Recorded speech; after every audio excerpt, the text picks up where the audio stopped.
down road. Let them make you a clown. Let them beat you up in the air. Let them prize that rock and roll. Let the good times. Hello and welcome to another fine edition of It's a Sports Show. Alongside me as always, Dolphin Paul. I am Scott Cray, and we're up to show 101 now. 101? We're in the triple digits. We had a big 100th last week, and if you missed it, you missed all the action. We had balloons, we had cake, we had toilet paper with footballs on them hanging from the ceiling. Girls coming out of the cake. It was unbelievable. Where was I for this? Oh, Was this after I left? I think you stepped out. I left the set. It's a little bit more of a subdued set, no doubt about it. We had the big 100th. Yeah. And here's the good news. We only have 99 more to go for 200. That'll be a big Good show. addition. Stay Good tuned for addition. that one. And we do one a year, so of course we've been doing the show since 1905. Absolutely. We're good. It's a long-running show. Right after the Flintstones, I think, we're the longest-running TV show. Yep. So as sports show hosts, we have the privilege of speaking about the Patriots when they're doing excellent, and unfortunately we have to talk about them when they're not doing so hot. But first, also not so hot, the Boston Red Sox. We'll talk about them first. I'm looking at the standings here in the Providence Journal. Do I see the New York Yankees are a half game out? Boy, I'll tell you, this is Gresh's fault. this is pretty interesting.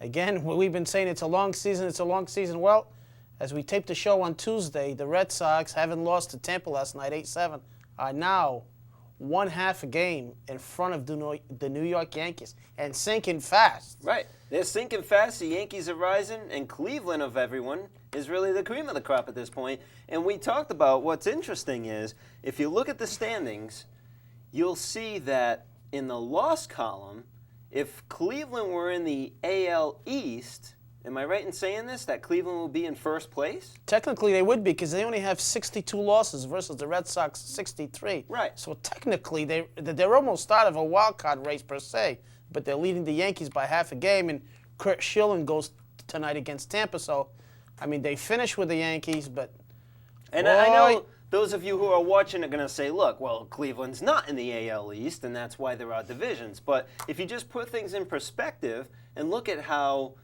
Cleveland right now is, by the numbers, a better team than both the Red Sox and the Yankees. Cleveland's probably the hottest team in the American League. I mean, them in Oakland, Cleveland's on a tear. Yep. And, you know, they're 9-1 their last 10. Basically what that says to the Red Sox is you better win this division or risk But unfortunately, the watching Yankees the are saying the postseason same alone. thing. And we were afraid that this would happen, that there were so many other teams in the American League that were in the mix, even at the All-Star break, that the possibility of the division winner advancing and whoever gets second place in the AL East is going home. We're not used to that. We're used to seeing the Yankees and Sox taking it all the way every time. Absolutely. And That was always the argument, that the Red Sox could never win the division. that statement simply is because true. They had the Yankees that there. statement is true. However, the other teams are playing tremendous, but it's also due to the Red Sox ineptitude. Right. So You're it's right. not just the other teams going on a tear and the Red Sox kind of keeping pace. The Red Sox have been kind of falling apart here. They're pitching, you know, although it's been good in the month of September. Right. Right now, their bullpen is a mess. Their starters are a mess. See, the starters are the thing that we hadn't talked about as much. When we talked about pitching was a mess, our priority was always with the bullpen. Clement gets shelled by Oakland, and then Boomer goes, what, 1 1/3 or 2 1/3 last night? Just getting back to Clement real quick, he's been shelled his last 3 starts. So Yeah. it's kind of like it's We more. need him. It's more than a trend now. So Right. I mean, Clement is you know, he's kind of like the pitcher now that we thought he was when he came over. I hate to say it. Yeah, And see, I didn't David believe in Wells, David Wells, who pitched well at times, threw up a stinker yesterday. You really don't know what you're going to get with him. It's Right. pretty sad right now because your best pitcher is probably your knuckleballer. Right now, yeah. Which at this point is Yeah. a pretty sad thing to say. And Arroyo's, you know, he's somewhat steady, but Kurt Schilling, we thought he had turned the corner in that Yankee series, and Yep. he came back and threw up a stinker. And Kurt Schilling, Keith Folk is a whole other story. I don't even know if this guy's going to be in the Red Sox anymore. I don't think he is. I've said all along that I didn't think he was going to come back. He's moving away. He's moving away from the city because the pressure's too much for him. Yeah, Everybody's on him, and tough crap. I mean, that's the life of Major League Sports. When you're good and you get paid good, you expect to perform, and if you don't, you're in the Boston market, you're going to get hammered, basically, and that's the case. So too bad. That's the way it is. Go see a sports shrink then if you can't handle it. well, what's going to happen is the Red Sox. You have to move out of town? I guess he's looking to go into the suburbs. What, are people like egging his house or something? I don't know. I guess he just wants to get away from the pride. I think. I understand. If you remember, can't Tony handle La Russa made that comment that right. that he might have a hard time with the Yep. pressure, and so. He said, who else did he? Actually, that was. I'm sorry. That was Renteria. Right. That was Renteria, not Keith Folk. My Right. mistake. And Renteria is another guy who they brought over. It's $10 million. Everybody thought it was a forget good sign. This guy, not only is he bad defensively, he's not doing anything offensively. What's he got, like 30 errors now on the season? Man. They need to bench him and just get him out of the funk that I mean, he's there's in. a lot of issues right now with the Red Sox. Big time. Ramirez, although we don't usually worry about him, he's not hitting a lot in the clutch. Right. Ortiz is the only person hitting the ball. Big Poppy's the only guy hitting the ball. What are you going to do when Ortiz goes into a slump, and it's bound to happen? Maybe it won't, but it's bound to happen. If the rest of this team isn't there to pick him up, you know what I mean? Then it becomes the David Ortiz show. You might as well change the Red Sox name to Veritek. Ortiz. Yeah. So I don't understand why they're not sitting Veritek. I know he's the captain and he's the leader of the team, but you have a guy sitting on the bench that I believe can start for probably 15 other major league teams in baseball, who's more than happy to be a backup starter. Why not get the guy some playing time? Would you be talking about Marabelli? Yeah, let Veritek get his stuff together. Do you agree with me? Marabelli is No. more. Really? You don't think Marabelli's a good fill-in? Well, he's a good fill-in, but I don't think you pull your captain. When captain's in a funk, Well, I mean, technically, the soul of the team, supposedly. The guy's getting $10 million a year in a new contract. well, yeah, I'm not saying And to bench the guy for 2 Terry weeks. Francona is very loyal to his guys, so now they're trying to bring up these the kid Hansen threw 95, 96 miles an hour, pitched one in, looked good. We talked about Papelbon before. Yep. They're going to have to find a way to shake this thing up, What do especially you if they think get into now? the postseason. We're a week into what we talked about last week. You were saying you were big on Papelbon getting into that mix and being your playoff closer, right? Yes. And do you still feel Well, the same a week later? I think they could work him into the closer. Yeah, I think they need to give. Well, they're going to walk a fine line between burning these guys out and putting them in a rotation. When you say burn them out, you talking about going to Timlin now? As No. far as I'm saying overusing it? about the young kids, Hansen and Papelbon. You can't Right. put these kids in and all of a sudden burn them out. I mean, Can you burn them out at this point? There's not much baseball left to well, play. mentally you can. Right. Mentally you can if they they get get hit, if killed. they get shelled. We don't have time for that, though. They got young arms. You got to be careful if you overwork their arms. But Right. that's the thing. There's not much time There's to no do a lot of time to experimenting. experiment and get killed So, in the bullpen. To be honest with you, I hate to say it, I don't have a lot of answers. I'm sure they don't either. Right. I mean, they just got to hope that this offense starts to make up for some pitching. They start to hit with big power again, and I mean, they're losing to the Devil Race. I mean, it's not Yeah, like. but you know what? Tampa's given us issues all year. Am I right? And they're giving the Yankees issues too. But the Right. Yankees, the Yankees keep finding a way to win. They're like the Baltimore of last year. You know, we had a lot of trouble with Baltimore. The Yankees didn't, unfortunately for us. But so, are you saying that this? I mean, Red Sox Nation right now is like, hey, what's going on? What do we do? We're going down. Is your answer just wait, hope the offense goes around, or? I mean, shouldn't Terry Francona, doesn't he have a more proactive role somehow in all this? Isn't there something he can do? He's the coach of the team. Well, everybody wants him to do something, but what are you going to do other than have a major shakeup now, which they can't afford to do because the Yankees are on their heels. I mean, if they were up by 6 or 7 games, now you could put in a Papelbon, you could put in Hansen for a couple innings, you could maybe work in Keith Folk and see if he can pitch out of his funk. They can't. They need to win every single game. Right. And Cleveland is unbelievable. They're 88-62. They're 2.5 games. You want to talk about a choke job? Chicago White Sox, who were 3-7 in their last 10. Yep. I mean, we talked about the White Sox a while back as cruising on home, but Cleveland is on their tail. Yeah. I mean, this would be What an do you got? unbelievable You got the collapse. most recent standings. How far is Cleveland from Chicago They're now? 2.5 out. They're 88 and 62, and Chicago's 90 and 59. You know what, though? If Chicago continues trailing like they are, that might open up that wild card again between either the Yankees or Red Sox. Frankly, I could care less about seeing the Yankees in the playoffs because it's pretty obvious at this point that last 3-game set we've got of the season is going to have a playoff atmosphere because it might be do or die at that point. Whoever wins the series might be taking away the big You better nachos. hope there's a playoff atmosphere by then. If the Red Sox keep playing the way they are, there's about 13 games left. If they're down 3 or 4 games, Right. which I don't think will happen, Well, if anyone's down 4 games by the time that series starts, it's over. that's it. I think. What do you do at that point? Say, let's look at it in a positive way. Say somehow, miraculously, right? It's a 3-game set. Say we go into that series 3.5 down. The Yankees just stop playing? Probably not, because They don't stop playing, but they don't. It depends. if they have a wild card to go for at that point, still. Well, they wouldn't go for the wild card because they win the division. No, I'm saying if the Yankees are out 3.5 games from the division.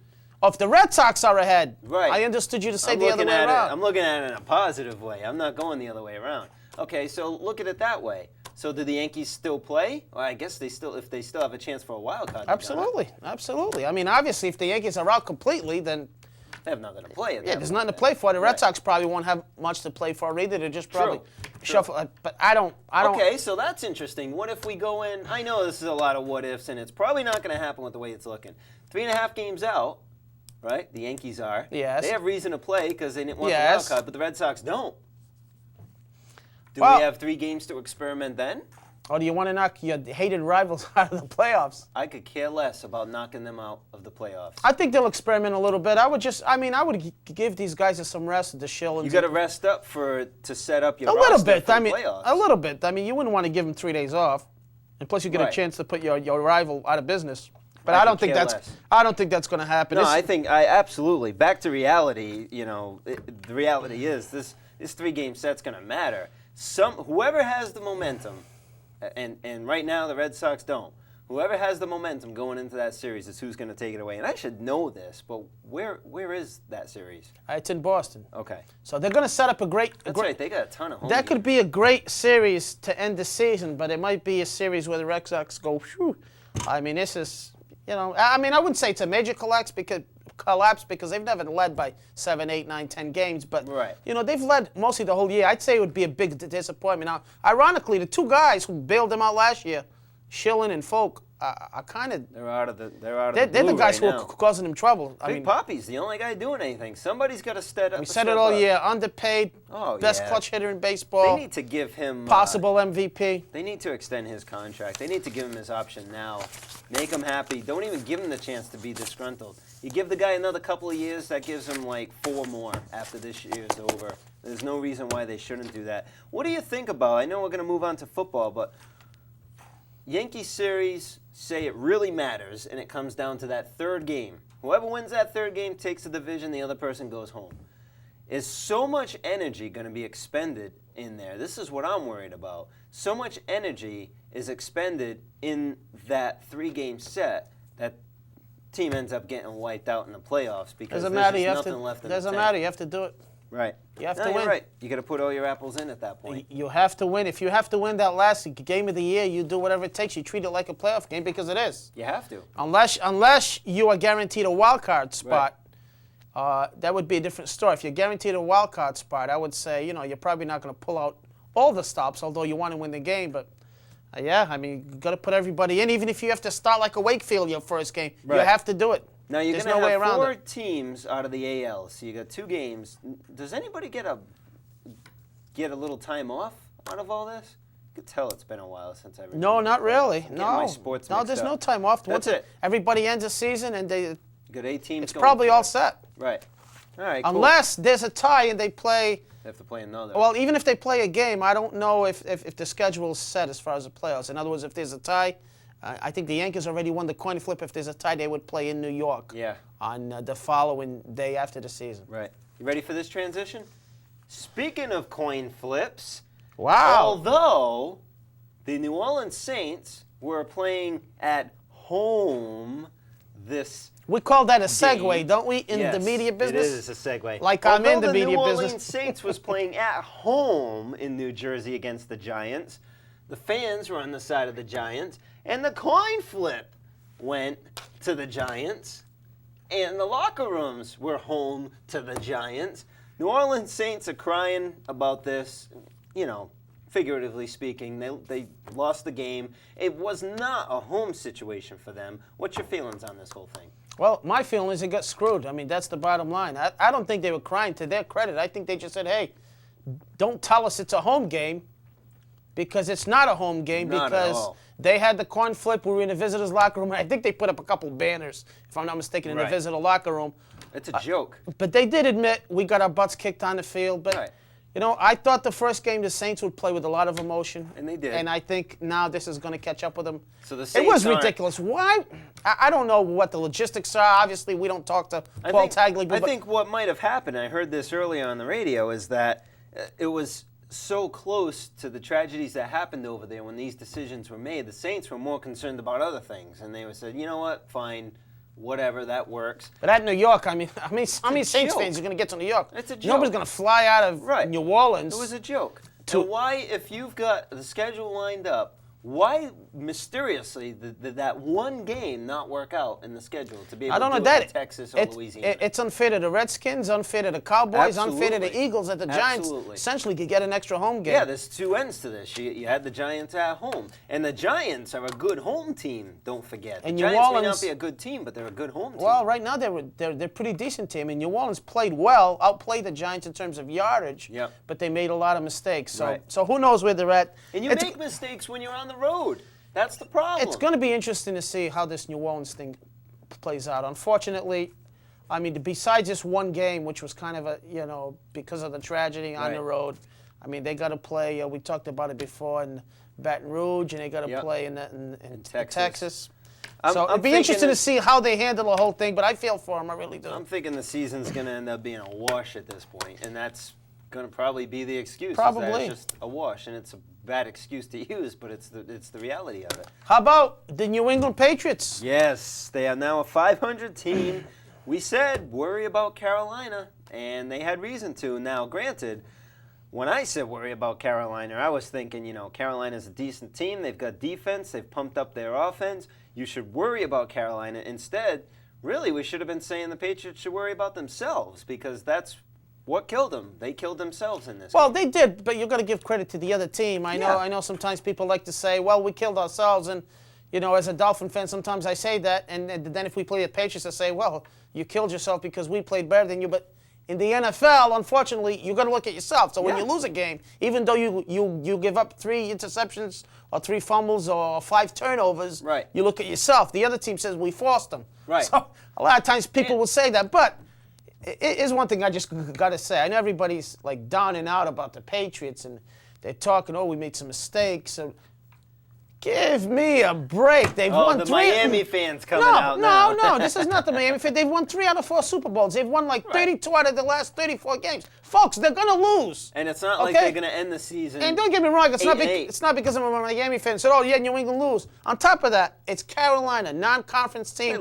non-division team, a good team on the road. If there's a game they can afford to lose, it's this one. It means squat in terms of losses. Absolutely. And they're not going to win every game. And you know what? They finally had a game where they made a lot of mistakes, a lot of penalties. Tom Brady wasn't at his best.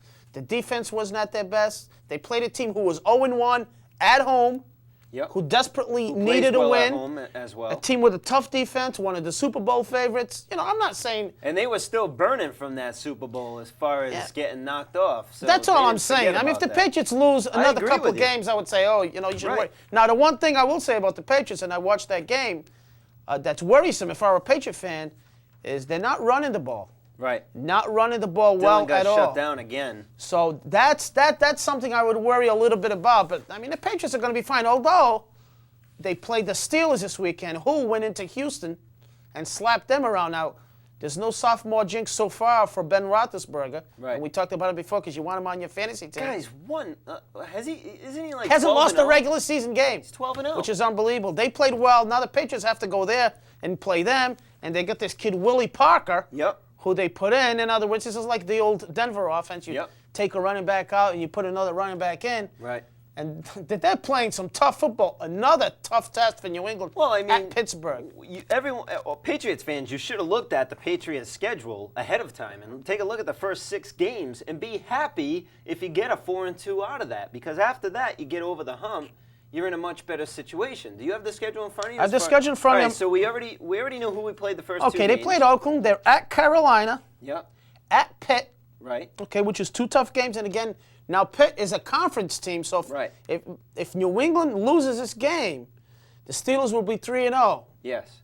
New England will be 1-2. And on top of that, but it's almost a 3-game lead when it comes to head-to-head, home field, looking down the road. So this is an important game. Listen, if they lose this game or the Patriots out of the playoffs, of course not. This is an important game. It's a division game, it's only 16 conference games in the game. season, so everyone counts. Right, more than last week's at Carolina, and then they have San Diego at home, and then they go back on the road at Atlanta, at Denver before they have a bye. So you're talking 4 or 5 games on the road. It's a very tough stretch for New England. I mean, you go 1, 2, 3, 4, 5, 6 games before the bye. That's what I said. You know what? 4-2. Even if they were 3-3, I think they'd still be. Because then after that, it becomes easier.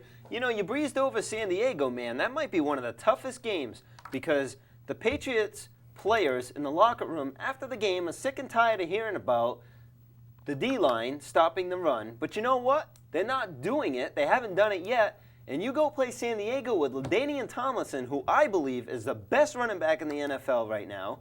That's trouble. Well, it's going to be, even before that, they're going to play Pittsburgh with Willie Parker and Roethlisberger, and even though they lost Plaxico Burress, so I mean they haven't missed a beat. They look like a lot of people think they were going to take a step down. Of course, last year they won 15 games. Right. But I mean this is a good matchup. I want to see this matchup, New England at Pittsburgh. This is like a preview possibly of the conference championship. I want to see this matchup. It's a great matchup. Steelers are physical. They killed Texas. You know, Texas was never in the game. Now there's a team, the Houston Texans, who can't get over the hump. Right. I mean, they have some talent. David Carr, and they got... Carr was their first pick, right? And they got Capers, they got Andre Johnson from Miami, they got Dominic Davis. They should be, in other words, they're kind of twirling around in that whirlpool. They can't take the next step. Just not happening for him. As far as the Pats-Carolina game, you saw the interceptions, the turnovers. The turnovers, you talked about giving credit to the other team and not saying you beat yourselves. Okay, I'll give you that. The turnovers, yes, the Carolina could possibly be responsible for that, especially when you deal with fumbles and interceptions. However, when you look at the penalty yardage, there is no one on Carolina that is forcing those penalties. I don't care if you talk about, snap counts and all that junk.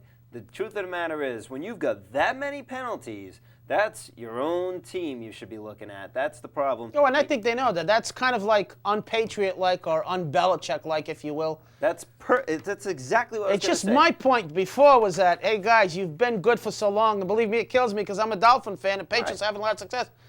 But to me, it's like, hey, this is going to happen. I mean, these guys aren't going to win every game they play, even though they've won a lot of games. So, let's face it, it was a desperate game for Carolina. Yeah. Now, I'm a little more interested in this game at Pittsburgh. If this New England could go in and beat the Steelers, that's going to be tough. That would send a pretty big message. Yeah. Like, hey, we're still here. We're still the best in the AFC. Come and get us. So that would send a pretty big message.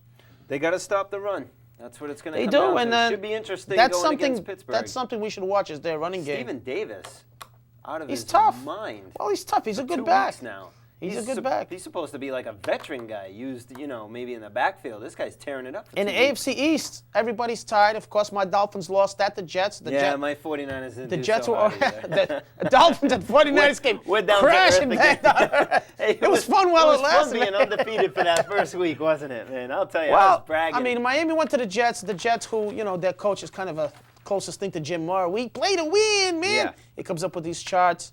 Pennington had a good game. He had a decent game. Miami had a chance again. They made a lot of mistakes, like 12 penalties. Right. So At Buffalo. least you have something to say about the Miami game. See, with the Niners game, I'm just sitting here the Eagles beat them 42-3. Terrell Owens was great against his former team, and he didn't get crushed in the middle of the field like I hoped he would, and that's the end of my story for the 49ers. I have nothing to say. They put up 3 friggin' The points. 49ers went into a buzzsaw there with Philadelphia losing, and it was just a tough situation. I mean, I still think San Fran's a pretty decent team. Now, they played Dallas this week, who ironically last night, as we taped the show, gave up a 13-point lead with only a few minutes to go in the game. That sometimes will kill a team. Yep. I'm curious to see how Dallas reacts at San Fran. That'll be an interesting game. I think Dallas could get popped. I really Bledsoe doesn't have an interception this year? No? None. 0. 0 interceptions. Bledsoe? 5 minutes. Oh, that's plenty of time. Plenty of time. We could talk about race car driving and wrestling some other interesting games. Indianapolis at home. Yep. Beat Jacksonville. Now, Jacksonville, they play well at Indianapolis. They got a good running game going, too. Jack Del Rio, good coach. They stopped my boy Peyton Manning, and I say that because he's on my fantasy team. Yeah, how did you feel about the 3 points you received? Oh, he got me 3 points. He couldn't score a touchdown. I couldn't believe it. Any INTs in that game for him? I think he did have at least one. I didn't get a good chance to watch that game. I was watching. I'm curious about that. When he's not racking up touchdowns, it almost seems like he tends to He force did it. I issues. saw an INT. You're right about that. I saw an INT. They were driving at the 25-yard line, and he threw it. He does tend to He likes to force touchdowns within the red zone, and that's when you run into trouble. And you kill motivation when that happens. They play Cleveland next week, who's a good segue. Romeo Crennel, former New England defensive. Indy plays Cleveland? Indy plays Cleveland at home. They're a 14-point favorite, which is big. I'm just hoping for touchdowns, baby. Get me some touchdowns. That's all you need. Cleveland went into Green Bay and popped the Green Bay Your boy Packers. from Indy will never have that type of week again, okay? We got 14 weeks of football. You'll be all set. Don't you worry. The guy will throw 3 interceptions, but he'll throw 5 touchdowns. Oh, I hope so. I hope so. Indy has not decided to make it a running type offense all of a sudden, Indianapolis on track. Tennessee came back and beat Baltimore, whose offense is like watching your grass grow. I want to look at who's undefeated here. Indy, we already talked about. Oh, we got Indy, Pittsburgh. Don't say the other team in the North yet. Pittsburgh, Kansas City. There's 3 teams. There's 4 undefeated teams. The Cincinnati Bengals are 2-0. That's where you're going. Wait a minute. Do you like Cincinnati or San Fran? Which is it? Hey, I'm a San Fran know. fan at heart, but man, I made some bold predictions about Cincinnati. And Paul, I don't know if you could see with those old eyes of yours, but Cincy is 2-0, baby. 2-0. I got it. I like Cincinnati. I told you early in the year that they were going to be a pretty good team. You didn't have them going into the playoffs, I gave Baltimore the edge in the division, but Cincinnati, Carson Palmer, unlike David Carr, is coming into his own. I mean, they got some weapons. Chad Johnson, TJ, who's been Zada Zeta. He's got about picking him up. He's got about 26 letters in his name. Yeah. They got Rudy Johnson running the ball. Marvin Lewis, the defensive coordinator. They've given up only 21 points in 2 games and scored 64. Cincinnati could be like last year's San Diego. Don't forget, 2 years ago, Cincinnati was pushing. They kind of disappeared last year, but they were pushing. So it'll be interesting to see. Cincinnati, Pittsburgh, that's a tough division there. Playoffs. Now, how about the NFL and the bosses of the NFL, i.e. Tagliabue, loves parity. Well, here's your parity tag. You got 4 teams left, undefeated, and we're only 2 weeks into the season. How many teams does that leave that are 1-1? I mean, that's parity. A lot of teams 1-1. In the NFC, you have the Giants, who are 2-0. Washington, who is 2-0. Yep. 2 of the ugliest wins you'll ever see. Yeah. The 2 of them will play each other. Tampa Bay 2-0. John Gruden getting his boys back. Yep. And that's it. I mean, the North, Chicago, Detroit, Green Bay, Minnesota. What a dog division that is. And then we look at the 0-2s. I don't want to get too in-depth. Houston, not really completely surprised. Baltimore, a little surprising. And San Diego, 2 teams that have good running backs. San Diego's a decent team. They've struggled to 0-2. Arizona, I'm guilty. I thought they would step up. I thought they'd beat St. Louis. I mean, they got a lot of weapons on offense. They can't seem to turn it around. And, Seattle won a game at home against Atlanta. Right. Atlanta beat Philly. There's a lot of parity. That's why football's great, because you really don't know from game to game. Right. Minnesota 0-2. How badly do they miss Randy Moss? Not only Minnesota 0-2. And how badly is Randy Moss laughing right now? Well, how bad is Dante Culpepper? Yeah, he's been terrible. What did he get, 5 interceptions this week? He's like lost. He wasn't too good. Lost without Moss. Lost without Moss. That's pretty good. Moss does not grow on a rolling Culpepper. Does that make any sense? So next week we got, as usual, a great game to look forward to. I was just looking at the Mohegan Sun, which you didn't know played at the Mohegan Casino WNBA, Arena. yep, we'll talk about that sometime. Yeah, by the NASCAR time find the 3 drivers. That's for Farrah. She's a NASCAR fan. Farrah's into the NASCAR. She just likes the fact that you can smoke butts and drink beer in the sand. Next Bring week, her though, own. next week we'll have a much better handle on the Red Sox. Yep. And We're getting of down course- there now. Of course, you always still got football, the greatest sport on earth. And we got the Patriots, Dave, some we're here. big He'd argue games. with you, right? All right, we're not worried about Dave. I think is that a wrap? That's a wrap. Thank you It's a for Sports watching. Show. I'm Scott Cray. That's Dolphin Paul. Make sure you send in your emails.